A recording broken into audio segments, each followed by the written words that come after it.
Bonjour à tous et à toutes et merci de l'invitation de la gauche anticapitaliste pour ce joli meeting. Je suis venu au nom du nouveau parti anticapitaliste saluer cette campagne, qui est une campagne comme on les aime, c'est-à-dire pas électoraliste, mais politique et militante. Je crois qu'au-delà des spécificités des histoires de chacun, on a des points communs d'un côté ou de l'autre de la frontière.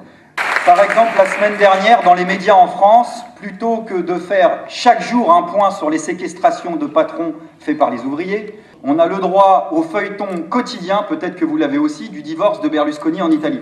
C'est-à-dire que sérieusement, ils viennent à la télé nous parler de l'Europe qui n'existe pas, l'Europe fantasmée, l'Europe de la paix, l'Europe de la justice sociale, de la performance économique, et de l'Europe qui, paraît-il, est généreuse avec les pays du Sud. Une Europe généreuse qui laisse crever des milliers d'immigrés qui viennent mourir simplement pour trouver refuge dans l'Europe forteresse.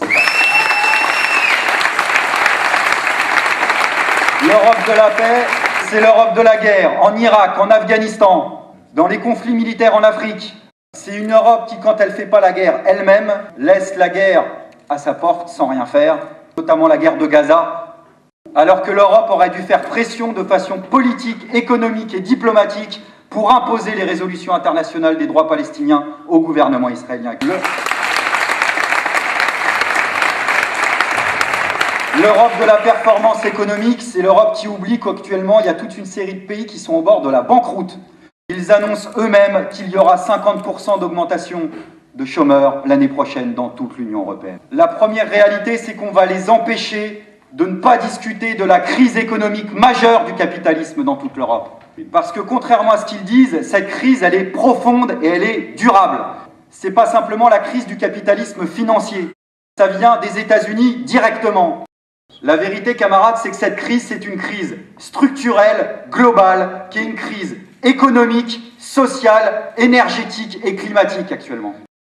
C'est que dans le cadre de cette crise économique, leur Europe ne fait pas partie de la solution, mais fait partie du problème. L'Europe politique et économique qu'ils ont construite pour les banquiers et les patrons a permis la crise financière actuelle parce qu'ils osent prétendre que maintenant il y aura une nouvelle construction de l'Europe.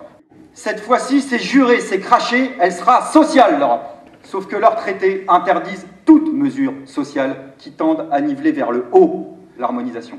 Mais nous ne nous retrouvons pas dans cette Europe-là. Donc notre responsabilité, c'est de lutter pour les grèves générales, les mouvements d'ensemble, pour arrêter d'y aller séparément, et de réhabiliter dans le renouvellement des luttes sociales un projet anticapitaliste qui fasse de nouveau rêver des centaines de milliers de personnes.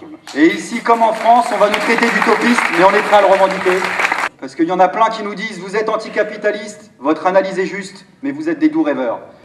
Si utopiste, ça veut dire essayer de réfléchir à quoi pourrait ressembler une autre société que la société de merde actuellement, alors leur vanne d'utopiste, on est prêt à la revendiquer parce que eux, ça fait longtemps qu'ils nous font plus rêver.